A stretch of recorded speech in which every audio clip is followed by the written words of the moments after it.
الحمد لله رب العالمين والصلاة والسلام على رسوله الكريم اما بعد معزز سامعین کرام، آج میں جس موضوع پر بات کرنے والا ہوں وہ ہے تجوید۔ تجوید کے معنی یہ ہے کہ حروف کو ان کے مخارج اور صحیح صفات لازم و عارض کے ساتھ ادا کرنا،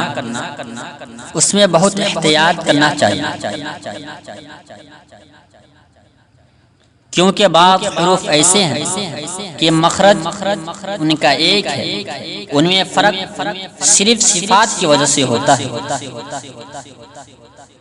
اگر صفات کا پورا خیال اور لحاظ نہ کیا جائے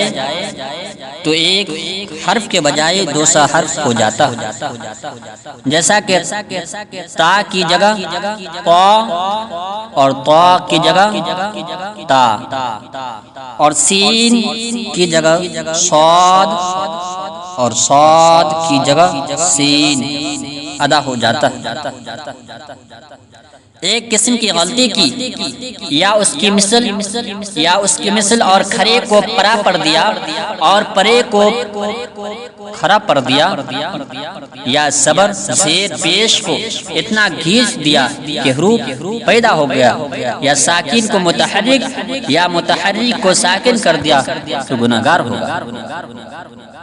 اس قسم کی غلطی کو لحن جلی کہتے ہیں، اور اس طرح پڑھنا حرام ہے۔ اگر ایسی غلطی کی کہ صفات حسنہ کو ادا نہ کیا تو اس کو لحن خفی کہتے ہیں۔ اس سے بھی بچنا ضروری ہے، کیونکہ ایسی غلطی پر اللہ تعالیٰ کی ناراضی کا اندیشہ ہے۔ ہر شخص کو چاہیے کہ قرآن شریف کو صحیح پڑھنے کی کوشش کرے اور دن و رات کی 24 گھنٹوں میں سے کچھ وقت نکال کر اس فن کو سیکھے۔ انشاءاللہ تھوڑی دنوں میں قرآن شریف صحیح پڑھنا آ جائے گا، اور پھر جتنی فضیلتیں تلاوت کلام اللہ کی ہے وہ حاصل ہو جائیں گی۔ چنانچہ ترمذی شریف کی روایت، قرآن شریف کے ہر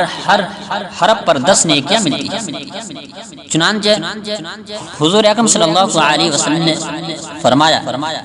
میں نہیں کہتا کہ الف لام میم ایک حرف ہے، بلکہ الف ایک حرف ہے، لام ایک حرف ہے اور میم ایک حرف ہے۔ یعنی اگر کسی نے الف لام میم پڑھا تو 30 نیکیاں ملے گی، اور لکھا ہے کہ اگر کوئی شخص نماز میں کھڑا ہو کر قرآن پاک پڑھے تو ہر حرف کے بدلے 50 نیکیاں ملیں گی، اور اگر بیٹھ کر نماز میں قرآن شریف پڑھے تو ہر حرف کے بدلے 25 نیکیاں ملیں گی، اور اگر بے وضو بغیر ہاتھ لگائے قرآن شریف کو حفظ پڑھے تو ہر حرف کے بدلے 10 نیکیاں ملیں گی۔ افسوس کی بات یہ ہے کہ قرآن شریف اتنی محترم شان کتاب ہے، مگر اس کی طرف عوام بہت سے لوگ توجہ نہیں۔ لہذا حسب استطاعت قرآن شریف کو صحیح کرے اور اپنے بچوں کو ایسے مدارس اور ایسے اساتذہ کرام کی خدمت میں بھیجے جو قرآن کریم کی صحیح تعلیم دیتے ہو، کیونکہ جو خود ناواقف ہے وہ دوسرے کو کیا بتا سکتا ہے۔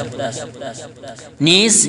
یہ کہ اگر بچہ شروع ہی سے غلطی کا عادی ہو جائے تو بعد میں صحیح کرنے میں پریشانی کے علاوہ کافی وقت بھی صرف ہوتا ہے۔ اس علم کے سیکھنے میں شرم و حیا بالکل نہیں کرنی چاہیے، اور جو اس فن کے زیادہ جاننے والے، زیادہ جانکار ہے، ان سے سیکھنا چاہیے، کیونکہ صحابہ کرام نے تابعین سے علم حدیث کی روایت کی اور سیکھا، اور بہت سے اساتذہ نے اپنے شاگردوں سے دوسرے علم کو سیکھا۔